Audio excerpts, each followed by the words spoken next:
And we should be live right now.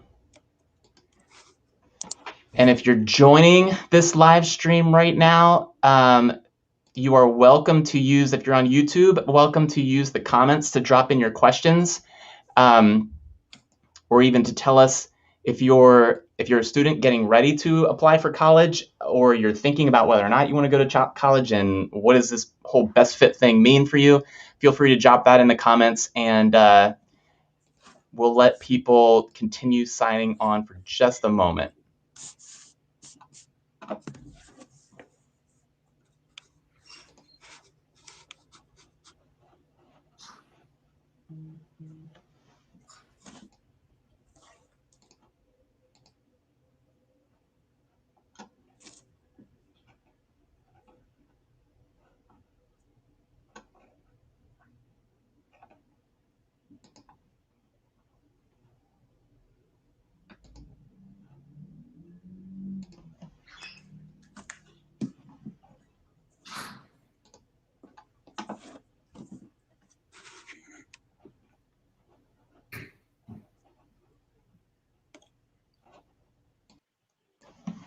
All right, we've got a couple of people that are having some technical issues. I'm going to hop on that real fast, and then we'll be right back to start.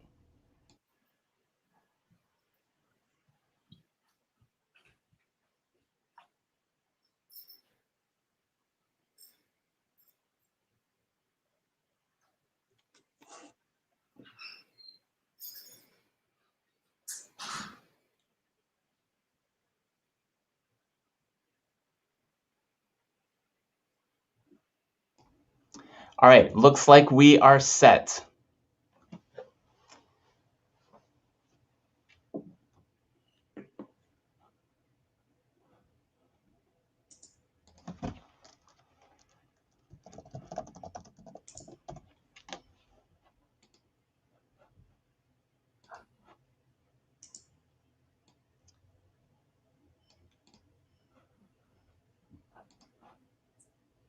All right.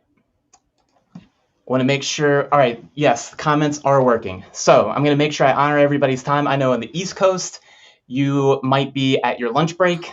On the West Coast, you are probably still in your morning coffee routine. Let's see. Let me real quick remind everybody why we're here. We're here because students are trying to predict what universities want out of them.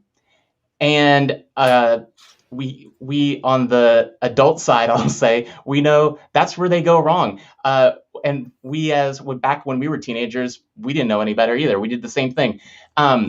Teenagers are missing out on the best fit from both the student point of view and the college point of view.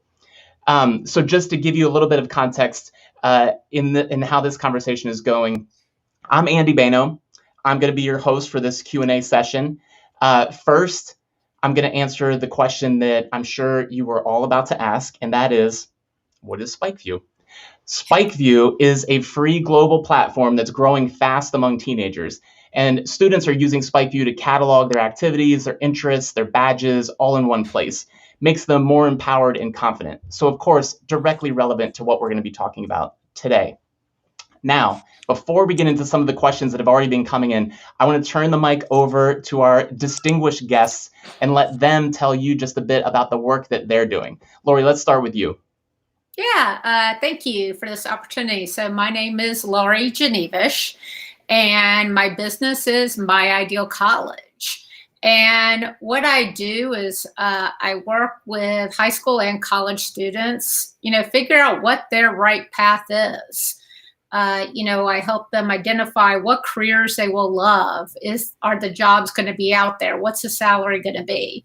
And, and make the parents feel confident about the path that their teen is taking as well. So one of the reasons why I do this is, as we all know, college student debt is just obnoxious, and I want to try to eliminate that. And also, I was that 24-year-old living at home with a college degree who didn't know what I wanted to do. until my dad mentioned that I work with someone like me, and it changed my life. So yeah, it's just using assessments to help get teens on the right path so you don't waste your money. I like that a lot. Everybody wants to save their money. George, let's go to you. So I apologize for not being able to be on screen. As an MIT graduate, it pains me very much not to have a good hold on technology. But I'm George Apostle, and I've been working with MIT admissions from my first engagement with MIT. The admissions office, the admissions head of admissions was my freshman advisor. So I've been involved with the whole flow from being a student reader of applications to now being an educational counselor for MIT. And in that capacity, I interview, most of the high school kids in my area that are applying. I work with 8 high schools here in the San Francisco Bay Area, and do outreach for MIT. Go to college fairs and representing MIT, and really working with the students as they go on the journey of applying to MIT. Outside of that, from my profession standpoint, I'm a Silicon Valley executive. Most recently, I was vice president at Samsung. And so in that capacity, I get to hire a bunch of people as well. So having this, dual view of what companies are looking for to hire and what schools are looking for in terms of the student kind of helps me to work with students to do the transition from college into the workplace. So I'm glad to be here, and hopefully can offer some good insights as we move along in the conversation. Thanks. And that's why both of you are so valuable, I think, for this conversation, is that you help people before and after higher education, if that's the path that they end up going, but both from the college point of view and the employer point of view. So we've seen a lot of news reports especially the last few months, about the future of education, and in particular, college applications. And it's now a joke kind of that the lockdowns eliminated for everyone extracurriculars for a whole year. And that's one of the common things that any high schooler is going to say, well, look, which extracurriculars should I list? How many should I have? And here we've got a whole year of nothing. So at the same time, life's got to go on, and people are going to go to college. They've got to put together an application. So one of the news stories that I was looking at recently, the Wall Street Journal reported that college applications went up over 10% just in the last few months. But the number of applicants, the total number of students, only went up about 2%. So the high school students are sending out more applications than usual. It's that, in air quotes, spray and pray kind of mentality. So there's this common claim in modern society, and that's that the most important thing that a young person can do is to get a degree.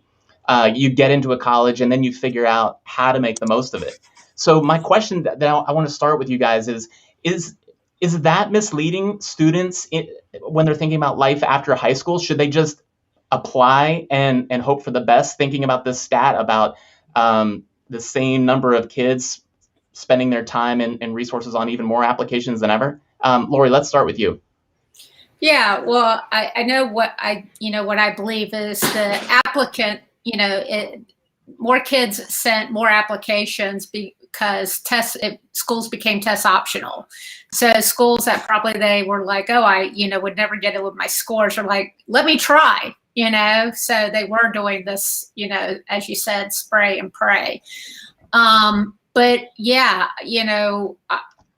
kids, you go to college. Whatever you do after high school, it should be preparing you for that next step, which is a career. What field do you want to get into? And, going in undecided, is going to make your chances less likely than someone who says, I want to go to MIT because they have this career, and I've researched it, and I've talked to, I know this is a career I want because I've done these internships. You'll stand out a lot more.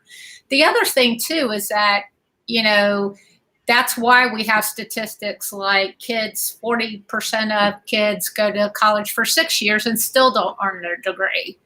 It's because they go in not knowing what they want and are just waffling around until they find something that sticks with them. So I really, teens don't have to know what they're going to do with the rest of their life. That's not the point. But they need to have at least a good idea of the next step, because research has come out in the last couple of years that 2/3 of college grads struggle to launch their career. And the 1/3 that don't struggle knew their major going in and had at least one internship. So you got to be more focused and directed regarding your path, or you're gonna end up in that student debt, or like me with a college degree, still not knowing what I was going to do with the rest of my life. George, what are your thoughts on this this stat about spray and pray, that the number of applications are going up, but it's the same number of essentially the same number of students? Is it a good idea, or are we misleading students to just say, well, apply to more schools?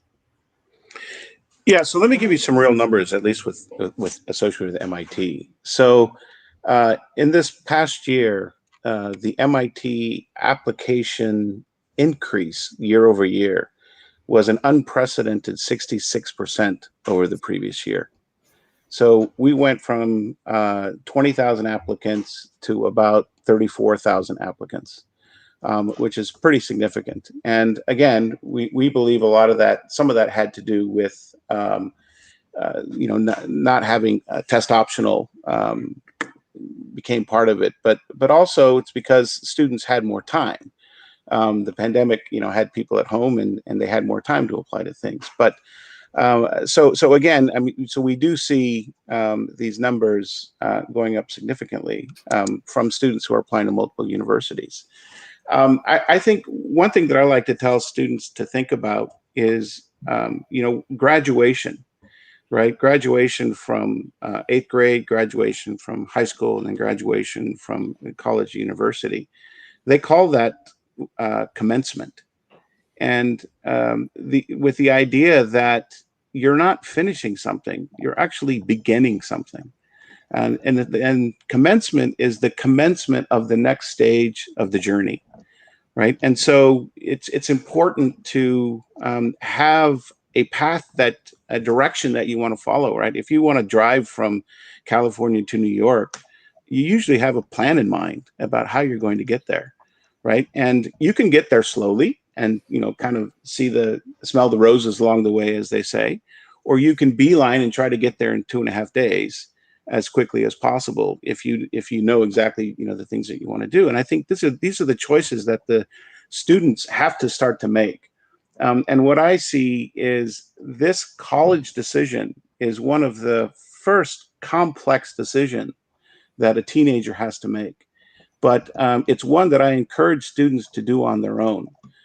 Because lots of times parental influence comes in, and college counselor influence comes in. There's all influences that come in everywhere that tells you to think what you should be doing. But at the end of the day, you need to own this decision, right? And it's a decision that you have to contemplate and think about, very seriously about, okay, if I go on this journey, where am I headed?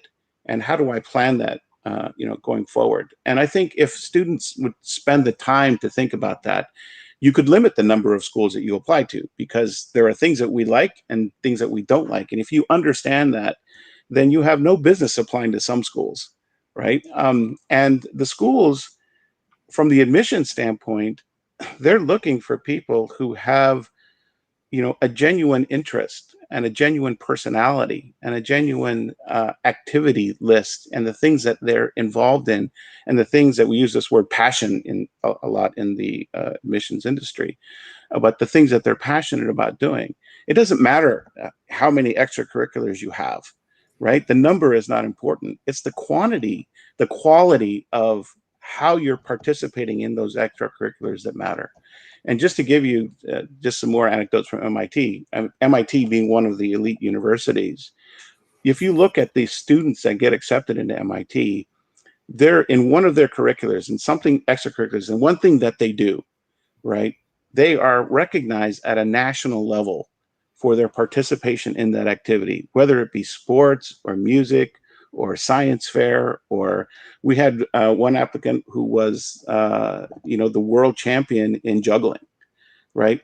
And so it varies across the spectrum of what students and what they're interested in doing. And I think that is the objective of the student needs to look at, is how do you put your best foot forward, and the things that you're interested in, the things that you want to do in your life, how you want to proceed along this journey, and present that to the universities. That's the kinds of things that we're looking for. A couple of things that you said make me want to go to this first question that came in. There were several that came in from students. This one came from a dad who asked to be anonymous because he's asking on behalf of his kids. And if my teenage boys are watching this later, I promise this is not me asking on your behalf. But I understand where this dad is coming from, because I think this was me as a teenager. So the question is, everyone says to be authentic, but that doesn't sound practical. What if I'm just a regular student? So, George, you touched on this a little bit, because if I would never imagine that juggling would be a thing. In fact, if I thought that I had the grades for an elite university, I'm pretty sure that I would think, well, maybe I should hide my juggling skills. They don't need to know that I'm a world-class juggler. So, what do you think about for a student who's saying, look, I'm not remarkable. I'm not an astronaut. I haven't even left the continental U.S. What could I possibly offer? How can I be authentic and still stand out for a particular college? Lori, let's go back to you for a moment on that. What kind of response would you have for that? I agree with George from the standpoint of it. Even if you are a regular person, focusing on those leadership skills, and in your activities, as George said, it's not quantity, it's quality. And find those activities you like and build those leadership skills and build those leadership roles. So you may not be at a national level, but you can say you were the leader for this organization that increased our school membership or raised this much funds, or that type of thing. So, for me, that's the focus, is what leadership skills can you bring to the table? And then I guess real quick follow up before George, I want you to chime in on this too. What about from the perspective of finding the school? So if I'm just starting as a teenager with Google in front of me, or let's just say I'm starting with a very generic internet search, and I want to search, and I'm going to naturally see the universities that are paying the most for advertising come up to the top. How do I begin if I feel like, okay, I've identified a handful of things that I'm learning to do, I'm getting decent at in my circle of people. How do I find those colleges that are out there saying, man, I sure wish we knew where the world-class jugglers are, or the people who, they're drummers, but they're not getting any grades in drumming, those kinds of things. Where should they be looking, or how should they be searching? So, College Board does have a good, fairly decent search function, where there's colleges all over the world that you can, I first focus on the major. What colleges have the major? Then all the other requirements. Do you want to live close to home and such? So you can start there. You can go from this kind of list to a much narrow list. And then I, start following them on social media, go to YouTube and look at what videos to see what they're looking for. And, search their websites, try to find people as well, to talk to the missions people, say what are some requirements and so on. So I would say, start your search with College Board, and then start following on social media and reach out to the admissions people. George, how about you? What do you think on that? Yeah, so again, this is part of the transition into adulthood from teens, right? One of the hardest things for teenagers to do is to talk about themselves, and it's part of the culture of high school, right? If you talk about yourself a lot and you talk about the things that you do and that you're interested in, the other students may say, oh, that person's really conceited, right? And it kind of brings down their openness to be able to do that. But I think this is part of the culture of high school that you have to transition from as you commence, right, into college and into the workforce, because ultimately at the end of the day, we're all sales people, right? And we have to sell our ideas, we have to sell our passions, we have to sell the things that we're good at, and this is where it starts. So I have three children, all of who've gone to elite universities, and I can tell you with each one of them I had that same conversation that this father is expressing. I'm not good at anything, how am I ever going to get into any college, right? And it's a common feeling that all students have. And so you've got to get through that, and you've got to get through that by really looking at yourself. And it's not that difficult to look at the things that you do every day. If you just follow what you as an individual person does every day, it'll start to point out the things that you're actually interested in. For some people, it's video games, right? Okay, so you can be interested in video games, but what are you doing with that? And how do you take that, further knowledge with you to the next step? Right, in terms of what you want to do in your career. And then maybe by thinking about that, hey, maybe I want to design these video games. And so that's not an uncommon thing to happen, but it starts with who you are as an individual and the things that you're interested in doing. And that's what the universities want to hear.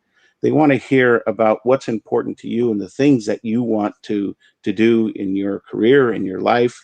And for some people, going to college to get a job is the objective. For other people, maybe it's not. For other people, it's part of the continuing journey.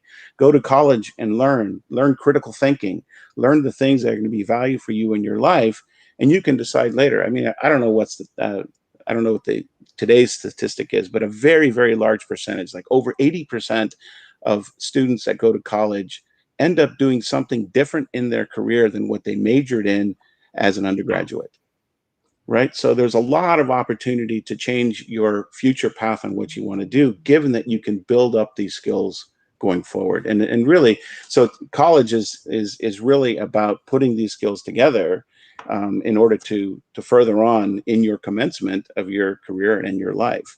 But the one thing that I think distinguishes any applicant from any other applicant is persons are all different. People are all different. There are unique things about you as a person that nobody else can match, right? And those are the things that you want to get out front and center in your application, so people know who you are by not just your words, by the things that you do every day. You remind me, I know I've been telling people a lot about this recently, but the idea of talent stacking that Scott Adams, the Dilbert creator, talks a lot about, this idea of identifying the ordinary things that you do that when stacked together make you unique. So you're not the only person in the world who does a particular thing, but when you combine 2, 3, 4 things that you're pretty good at, then suddenly that makes you stand out. And George, what you were mentioning about the degree, and Lori, I know you've talked about this before. This idea of going in the wrong direction of a degree. My parents helped me buy a civil engineering degree many years ago, and I never civil engineered anything. And it's interesting that now, as a dad of teenage boys, if I look back on even just as a middle schooler and teenager, if I think in this way, with of course hindsight, it's a lot easier. But if I start doing the talent stacking identification, what are the things that I'm interested in? Where am I wasting my time? Air quotes, wasting my time. Where, if left to my own devices, what am I doing? And those kinds of things, it's interesting that those are still pretty much the same things that are true about me today. So I've been thinking a lot on this and asking others what their thoughts about this are. The question of who am I? And George, you were touching on this, that colleges and universities want to know, okay, you filled out all these papers. Who are you? So, Lori, what are some ways that when you're working with young people, that you're helping them? I know this is something that that comes up with your work. Who am I and what kind of work do I want to do? I'm not even 18 years old. How can I possibly really know who I am? What are some practical steps that a young person can do to start answering that question? Yeah, for me, I'm very, a huge fan of using career assessments, especially good ones. There's a lot of different assessments out there, and because we're limited by either what we know, what we see in the internet, who our parents know, and by taking a career assessment, you may be exposed to jobs that you never in a million years would have thought about, or never even heard of. There's also, lots of assessments and exercises they can do to bring out what is good about you. That's what, when I work with teens, I use an assessment, and one of the reports we get is your greatest strengths. And I love that report. It's ego boosting. It's everything wonderful about them. And, a lot of times kids go, gosh, I never knew about that about myself. But now that I think about it, people have said that about me. Or they go, gosh, I sort of thought that, but I didn't know if it was really true about myself. So I think, utilizing assessments to help bring that out. Also talk to other people, ask your teachers, how would you describe me? Or, your coaches or other adults, if you had to describe me, what do you think are some of my qualities, and why? Why is that? What have I done to help to have you think that way? Because, when I was working with a teen the other day, and someone said, well, they told me I'm good at this, but I don't believe them. And it's like, well, did they tell you why? And he said, well, no. So, start doing that, start getting feedback from others as well. We're getting close on time, but I wanted to ask you guys a quick question before we just wrap up and get a parting thought from each of you. You have me thinking again about my own history, and both in high school and then also into college. And I ended up being an accidental community college student before I was at Virginia Tech working towards an engineering degree. And it has me thinking now, as I'm listening to you, especially Lori just now, as you're talking about finding your way and having some focus. And one of the things that you said at the beginning was, don't go into a university undecided. And I think when I was at Virginia Tech, I'm pretty sure half the people around me were still working that undecided degree. And it was such a common thing. Step one, go to college. Step two, once you're there, figure out why you're there. So I'd like to hear just briefly your thoughts on whether or not community college system is one way to kind of test the things that you think that you're interested in. Is that kind of a affordable, safe way to test, or should you just? Is there another path? I don't want to put any more words in your mouth. So, George, what do you think on that? Yeah, so I mean, I think there's a definite place, especially in today's times and costs of universities, where community college makes absolute sense for students, right? There is very good community colleges that are feeder schools into universities, and so my advice there is to work with the community college and really understand which courses you're going to take are going to be transferable into a university going forward. And you got to be very specific about some of those things to make sure that you're not, spending 2 years of taking classes that aren't going to transfer. So that's the one thing, the practical part of it. But the other part of it, in terms of finding yourself in the university, I think it's a great way to go in and be able to dabble in different kinds of majors and different kinds of educational paths during that period of discovery, right? As an individual, I know a lot of students that have been very successful doing that. Going 2 years to a local community college, and then moving on to a UC school and doing great after that. So that's one path.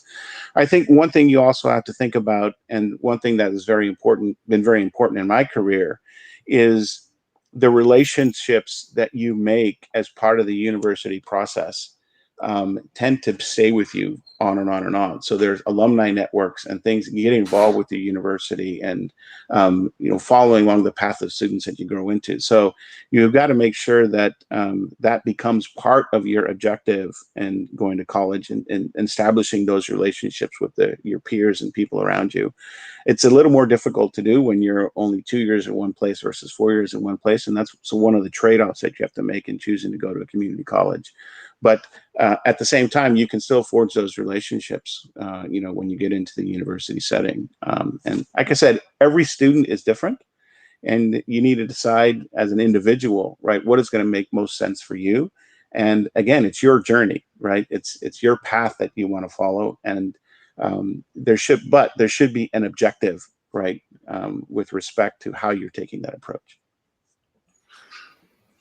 Lori, how about you? Do you have any comments on that? Honestly, I would have said the exact same thing, especially from the standpoint I've heard. If you do start off in a community college, make sure, as George said, what is your end game, and make sure those credits are going to transfer, because I've heard tons of stories where they find out that 2 years they spent, barely any of the courses transfer. So it's all about planning. It's just figuring out the next step, what it be, and make sure you plan it out, make sure you research it, and just so you feel confident about the path you're taking. Yeah. So before I ask each of you for a parting thought, I think I'll restate my summary of all of this is this is what I will tell my teenagers before, or maybe they've already started this, but pause the YouTube searches where you're looking at how exactly do I fill out this application and like the very specific tactical things. Pause that for a second so that you can first take care of this. Who am I? Before you end up applying to 10 schools that aren't even a good fit for you. That who am I and what kind of work do I think I want to do? Vital. So, Lori, any parting thoughts? Anything that you wish I had asked you that we didn't get time to cover? For the parents that are listening, I just want to say, really listen to your kids. I'm a parent of teenagers myself. And when your kid doesn't know what they want to do, you want to, just, oh, well, you should do this, you should do that. Have those open conversations with them. Let them talk to other people, because as we know, teenagers sometimes will listen to someone else more than they will to their own parent. So just keep an open mind and gain agreement on the steps that you're going to take forward in regards to it, and so on. So have those open conversations early. George, how about you? Parting thoughts? Yeah. So for me, what I'd like the students to think about is the universities to which they are applying, and understand that the universities, they are living, breathing institutions.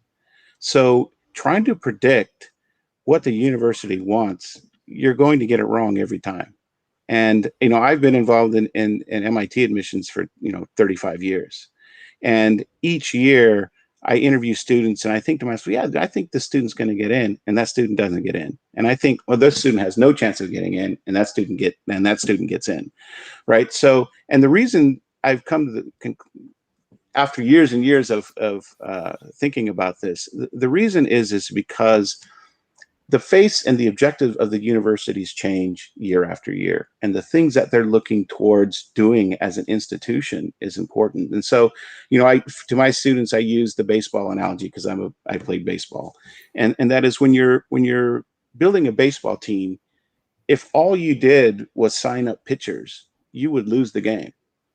Because to play the full game, it takes more than just a pitcher. You've got to have a shortstop, you've got to have a second baseman, you've got to have outfielders. And the best way to figure out who those players are is to really understand who those players are as individuals.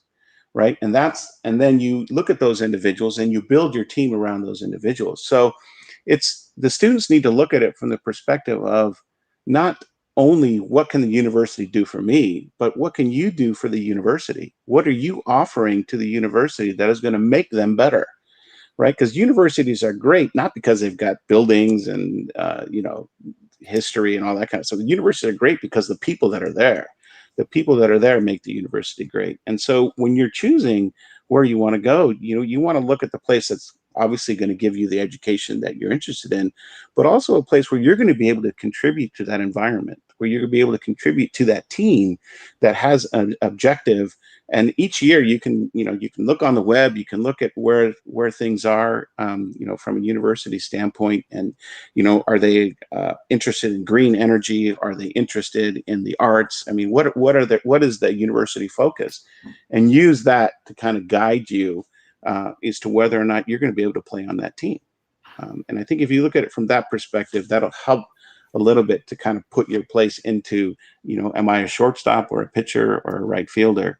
And how can I help that team win? Thanks for that recap. Lori and George, thank you both for being so generous with your time. I know this is going to be helpful. We will talk with you soon. Thank you, everyone. If you didn't get your questions answered directly, feel free to add them to the YouTube comments, and we'll find you on social media. But thanks, everyone.